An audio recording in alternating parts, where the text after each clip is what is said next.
నమస్తే. నమస్కారం అండి. నా పేరు వరిగేటి కాంతరాజు, కొవ్వూరు నియోజకవర్గం ఎస్సీ దళిత నాయకుడు. నేను మొన్న 2024 సంవత్సరంలో మొన్న జరిగిన సార్వత్రిక ఎన్నికల్లో మరి తెలుగుదేశం, బీజేపీ, జనసేన కూటమి మరి భారతదేశ చరిత్రలో కనీవినీరిన స్థాయిలో మరి ఘన విజయం సాధించింది. మనం చూసాం.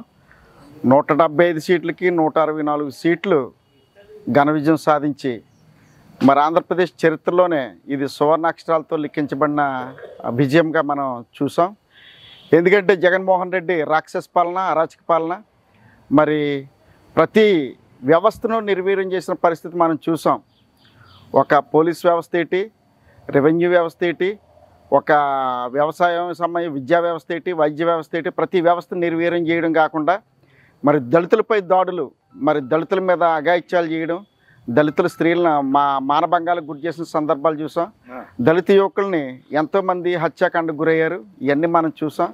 అయితే జగన్మోహన్ రెడ్డి సంవత్సరానికి ఏదో ఒక వంకతో 10,000 వేసి అదే కుటుంబం నుంచి నెలకే 30,000, 20,000 లాగిన సందర్భాలు మనం చూసాం. ఎందుకంటే సగటు మనిషి, కూలి పనికి వెళ్ళే మనిషి సాయంత్రం కూలి పని చేసుకుని వచ్చి 50 రూపాయలతో క్వార్టర్ వేసుకుని హ్యాపీగా శాదీరి తెల్లారి మళ్ళీ పనికి సిద్ధపడే వ్యక్తి 200-250 రూపాయలు క్వార్టర్ కొనుక్కుండే స్థాయికి తీసుకొచ్చి అతని యొక్క జీవన వ్యవస్థను దెబ్బతీసిన సందర్భం మనం చూసాం. అంతేకాదు పోలవరాన్ని నిర్వీర్యం చేశాడు.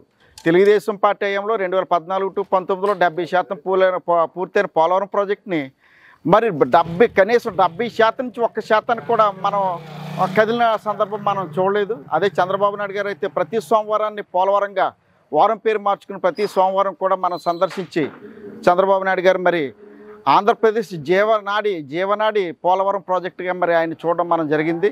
కాబట్టి ఈ ఆంధ్రప్రదేశ్కి మరి తండ్రి లేని రాష్ట్రంగా, అలాగే రాజధాని లేని రాష్ట్రంగా జగన్మోహన్ రెడ్డి మనం చూసిన సందర్భం చూసాం. జగన్మోహన్ రెడ్డి 3 రాజధానులు అని చెప్పేసి ఏ ఒక్క ప్రాంతంలో కూడా కనీసం ఒక్క పైసా అభివృద్ధి కూడా చేయకుండా అతను ఆ తాడేపల్లి ప్యాలెస్లో కూర్చుని 3 రాజధానులు అంటేనే తన సమయాన్నంతా వృధా చేసిన సందర్భం మనం చూసి ఇవన్నీ ప్రజలు గమనించారు. కాబట్టి 175కి 164 సీట్లు, సుమారుగా 98 స్ట్రైక్ రేట్తో మరి మనం చూసాం తెలుగుదేశం పార్టీ కూటమి అధికారంలోకి రావడం. అంతేకాదు ఓటింగ్ శాతం కూడా 61% ఓట్లతో మరి తెలుగుదేశం ప్రభుత్వం అధికారంలోకి, తెలుగుదేశం, జనసేన, బీజేపీ అధికారంలోకి వచ్చిన సందర్భం చూసాం.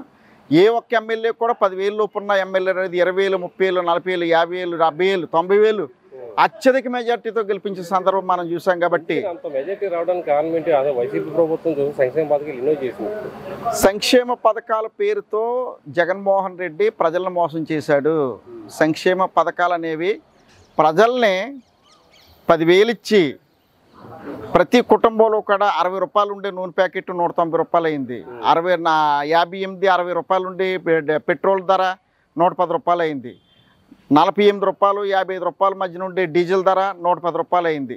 ఇలాగ నిత్యావసర సరుకులు పెరిగిపోయి 3,000 రూపాయలతో కుటుంబ వ్యవస్థ సాగే వ్యవస్థని ఇవాళ రోజు 15-20,000 రూపాయలు అయ్యే విధంగా మరి జీవన విధానాన్ని కష్టం చేసేసాడు.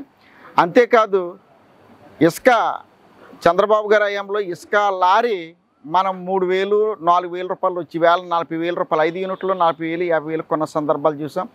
ఎవరన్నా ఇల్లు కట్టుకోవాలంటే 3-4 లక్షలతో అయిపోయి ఇల్లు ఇవాళ రోజు 15-18 లక్షలతో, అలాగే ప్రతి కుటుంబం కూడా అప్పుల పాలైపోయి మరి వాళ్ళ ఆర్థిక సంక్షోభం కూరుపోయిన సందర్భం మనం చూసాం. కాబట్టి జగన్మోహన్ రెడ్డికి ఆంధ్రప్రదేశ్ ప్రజలు తగిన గుణపాఠం చెప్పారని నేను అనుకుంటున్నాను. నమస్తే. నమస్కారం అండి సార్. చెప్పండి సార్, ఏంటి ఇప్పుడు 2024 చూస్తే అసలు వైనాట్ 175 అన్న వైసీపీ పార్టీ 11 సీట్లు రావడానికి కారణం ఏమిటొచ్చు?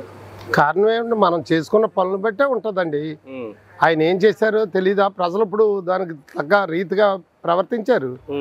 ఓటు అనే ఆయుధం ఉన్నని చెప్పి కూడా భయపడవలసిన పని లేదండి. ఏ ఓటరు కూడా ఆ ఓటు తీర్పు చక్కగా చెప్పింది కదా, ఇంకేం మాట్లాడతాక దేర్ ఈజ్ నో స్కోప్.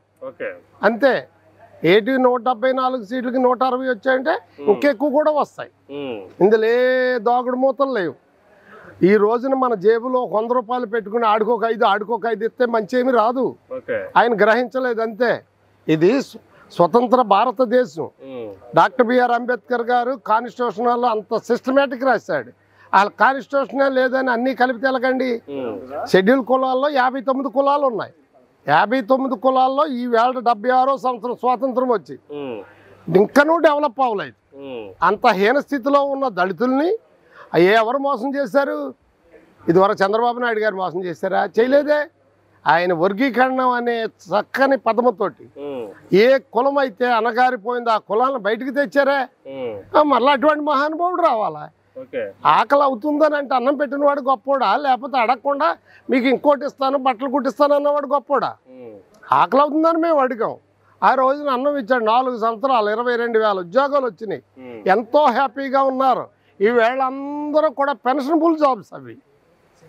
ఏదో ఈవేళ కాంట్రాక్ట్ వ్యవస్థ ఇచ్చాడు ఈయన సచివాలయ ఉద్యోగులు. ఆ ఉద్యోగ క్రమం తీసాడు. అది నేను కాదు, ఆయన దగ్గర ఉన్న ఐఏఎస్ ఆఫీసర్లు వాళ్ళు చేస్తారు. అది క్రమమేనా? ఒక ఉద్యోగాన్ని తీయాలని సర్టిఫికేట్లు చూడాలా, వెరిఫై చేయాలి. ఒక క్రమమైన పద్ధతిలో చేస్తేనే వాడు ఉద్యోగి. వాడు ఒక రౌడీలాగా ప్రవర్తించాడు. వాలంటరీ రౌడీయే, ఇంకో ఉద్యోగస్తుడు రౌడీయే.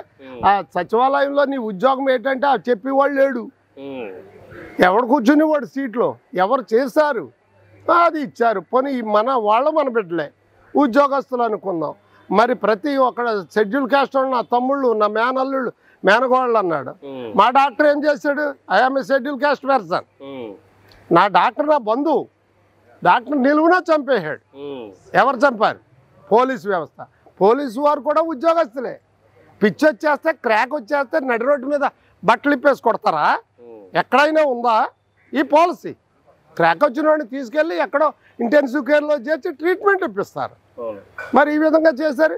ఇటువంటి ఎన్ని అనేకమైనవి జరిగినాయి. ప్రజలు కళ్ళారా చూశారు, చెవిలారా విన్నారు. ఇంకా అది ఎవరు చెప్పాలండి? ఇది ఎవరో చక్కని తీర్పు ఇది. మరి ఈవేళ అనుభవజ్ఞుడు ఉన్నాడు చంద్రబాబు నాయుడు గారు. అమరావతి చూడండి ఒక్కసారి, విత్-ఇన్ 2-3 డేస్లో ఎలాగుందో. అక్కడి నుంచి నిద్రపోతున్నాడు ఆయన. ఆ ఏజ్లో తిన్నంగా ఈవేళ పోలవరం వెళ్ళారు. ఎప్పుడు చూడనా తపన చూశారు. పోలవరంకి తగ్గట్టు ఆ మినిస్టర్కి ఎండారు చేశారు. That is the administration. మరి ఆ రీతిగా ఉందో లేదో ప్రజలు గమనించబట్టే కదండి ఓటేశారు. అది సార్ మా నిర్ణయం.